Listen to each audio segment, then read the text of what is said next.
And then we saw the end.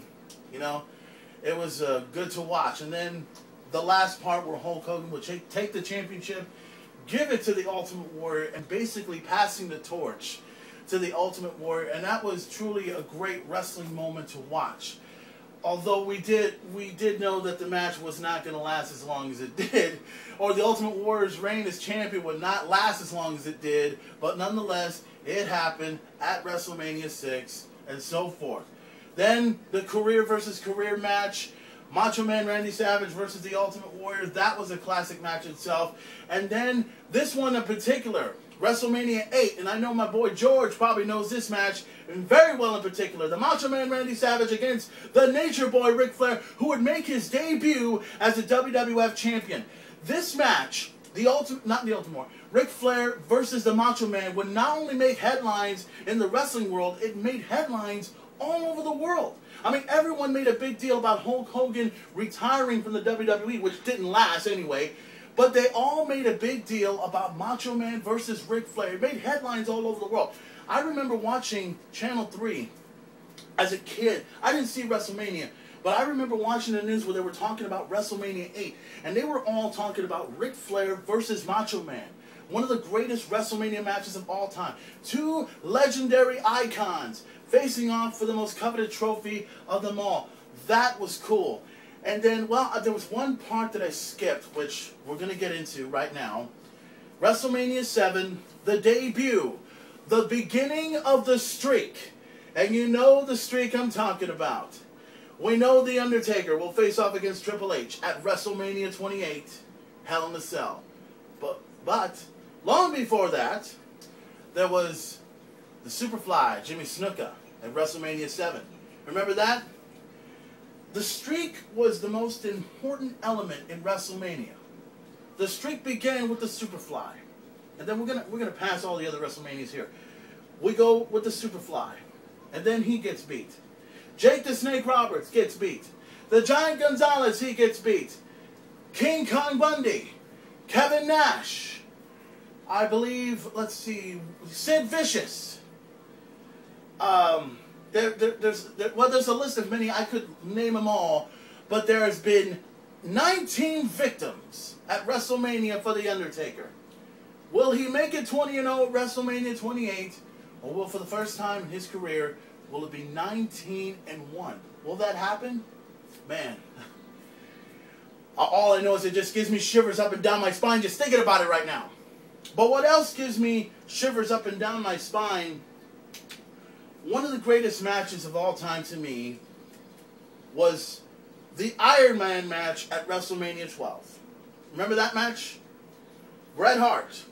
The best there is, the best there was, the best there ever will be, the excellence of execution, to take on the Heartbreak Kid, Shawn Michaels.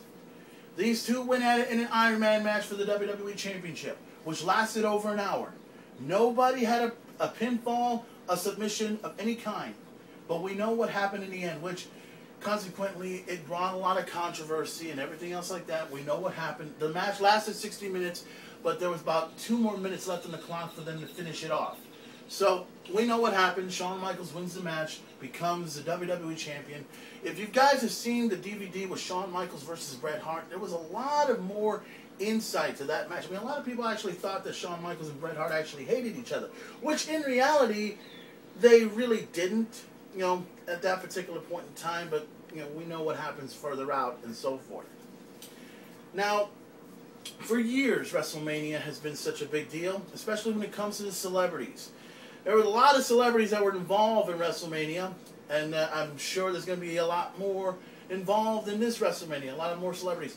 From the likes of, from Regis Philbin, from the, I remember Ozzy Osbourne was at WrestleMania 2. Alice Cooper at WrestleMania 3. Motorhead. Remember when Motorhead was on stage at WrestleMania and they went down for the game? Oh man, that was awesome. Saliva played at WrestleMania.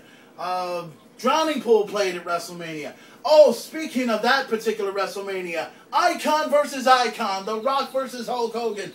A dream match that nobody could ever imagine would ever happen. Two big names The wrestler of the past, Hulk Hogan, would meet the wrestler of the future in The Rock, which is considered the greatest WrestleMania match of all time. One of the greatest WrestleMania matches of all time. I mean, man, you couldn't believe it. More fans were for Hulk Hogan than they were The Rock. And why was quite simple. The fact that, despite the fact that he is the people's champion and everybody liked The Rock, everyone was more into Hulk Hogan because of the classic. They loved Hulk Hogan because of who he was. They didn't care if he was NWO. They just loved the Hulk Hogan that ripped the shirt off, that came out and did this and everything like that. Yes, I'm doing the poses and all that other stuff. Yeah, I've done it as a kid. I'm not embarrassed to do it on my show, so let me do it anyway. But nonetheless, that match in particular, Hulk Hogan would lose to The Rock. But Hulk Hogan would also do the same thing he did with the Ultimate Warrior. He would pass the torch. He would go ahead and give it to The Rock, and The Rock was later honored. It was respect. It was everything you ever expected and more in that matchup. You know, my first WrestleMania, my very first WrestleMania was WrestleMania 3. But the very first WrestleMania I've ever had as far as the pay-per-view goes was WrestleMania 9. WrestleMania 9 and I think it was Las Vegas, Nevada. It was over at an outdoor arena. Everybody was wearing togas at that time. I remember Hulk Hogan would make his return to be in a tag match with Brutus the Barber Beefcake to take on, I believe it's called Money Incorporated, the $1 Million Man, Ted DiBiase, and IRS. And at that time, Bret Hart would defend the WWE Championship against Yokozuna, which, of course, Yokozuna would win the championship.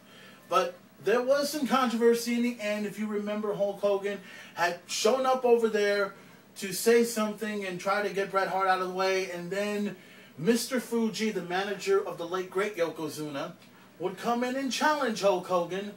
And Hulk Hogan would go ahead and accept the challenge, go in and take the WWE Championship from Yokozuna, and would become a 5-time WWE Champion. Beat Yokozuna at WrestleMania 9. That happened. You know, I could go ahead and go on and on and on about every WrestleMania match I've ever seen as a kid. I know some of you have got your own personal WrestleMania matches, you know. If you were a fan of say, you remembered, you know, The Undertaker versus Shawn Michaels, truly the greatest WrestleMania match of all time. Or how about Ricky the Dragon Steamboat against the Macho Man Randy Savage for the Intercontinental Championship? Remember that? How about that match? How about the blindfold match? The model Rick Martel against Jake the Snake Roberts at WrestleMania 7. Remember that? Bret Hart versus Roddy Piper for the Intercontinental Championship. How about, let me see if I remember this one.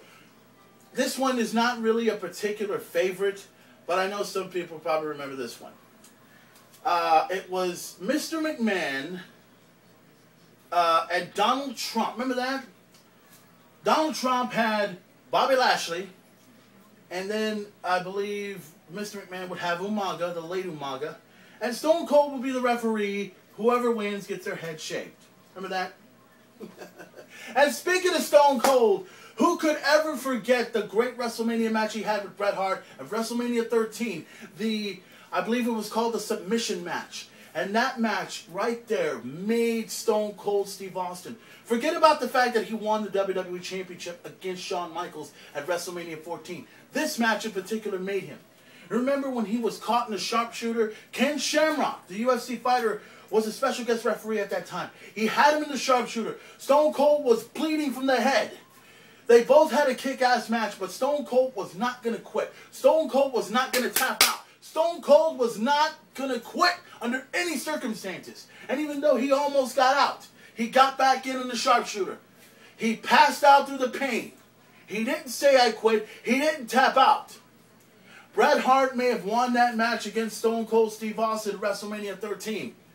But that night, Stone Cold Steve Austin got the respect from all the fans, and even me. I was never against Stone Cold Steve Austin, but I was always a fan. I was always a fan of what he does, and I'm still a fan, much like everybody else to this day, which, by the way, you guys know Stone Cold will make his wrestling return at next year's WrestleMania, at WrestleMania 29. I can't wait for that. So, let me go ahead and put out this one more WrestleMania moment. You know, there's a lot. Like I said, there's a lot of other WrestleMania moments